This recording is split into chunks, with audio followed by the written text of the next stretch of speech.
Growing up, they did. Um, I would take the Arlington Town team, Joe's Arlington Town team. We'd play winters up at Acton at Teamworks there, and Noel would play on Joe's team. And then we did futsal in the winter. Uh, uh, with similar bunch of guys, and Noel would play um, against guys 2 years older than him. I mean, it was great. I mean, you get kicked around all over the place, but Sure. Yeah. it definitely improved his awareness. I'd have to take him off now and again, to be honest. 'Cause, yeah, he was really good. So now and again, somebody would probably really want to whack him. But and we were excited that they were both going to be home. They were both going to go to training together, and they're each other's biggest fans. Like people ask me, or sometimes even just assume that Joe must be jealous of Noel, but it couldn't be further. It couldn't be further from the truth. He's so proud of Noel, and he wants Noel to do well, and he wants him to do well. They're mutually exclusive concepts to Joe. He just wants them both to do well. And they were looking forward to getting a chance to play and train together. And he did they trained together a couple of times when Joe trained with the first team. They often pull second team players up. But so it was disappointing for us, really. On the one hand, on the other hand, Noel was going to go to a place where the coach wanted him, believed in him. So it was clearly going to be a better situation, football wise. Yeah, no, absolutely. Was no one half the team? Did that help? Oh yeah, because Bruce does lots of things really well, and one of them is he recruits really good people. I don't know if you've ever met some of these guys like Dewar, Ian Harks, people like that. They're just fantastic people. And I knew he'd be in good hands over there, with the coaching staff and with the adults on the team. He's still a young lad. He hadn't lived away from home before.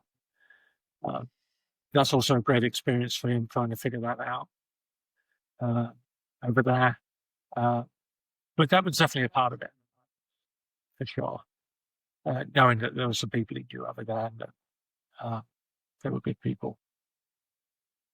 Yeah, because I hadn't even actually thought of that. That he's been around. He's been around for a while, but he's never left home. Right? So all of a sudden you've got to go. The other side of the country, and yeah. But like you said though, I mean,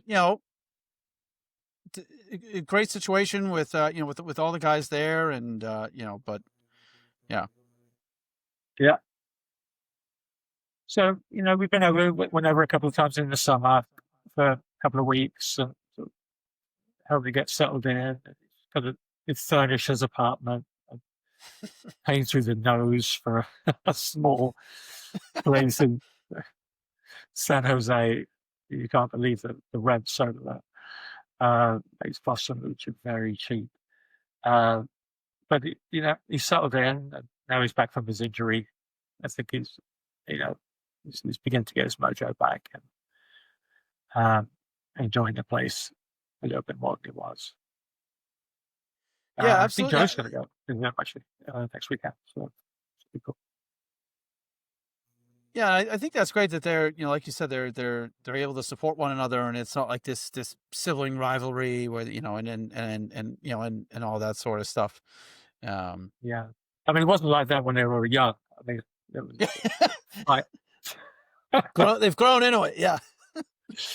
Yeah, we sometimes go out to just keep the ball around, and then 5 minutes later we're all back with a big argument. But that's developmentally okay, right?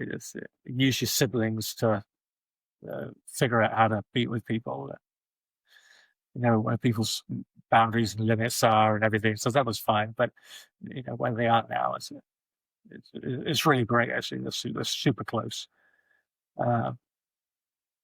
Which, as a parent, is what you want to see. It wasn't that way for my dad and his two brothers, so I was sort of pretty conscious of that. I didn't have a brother; I had a sister, and we're close. But to see those guys super close together, it's comforting. They're going to need each other in life.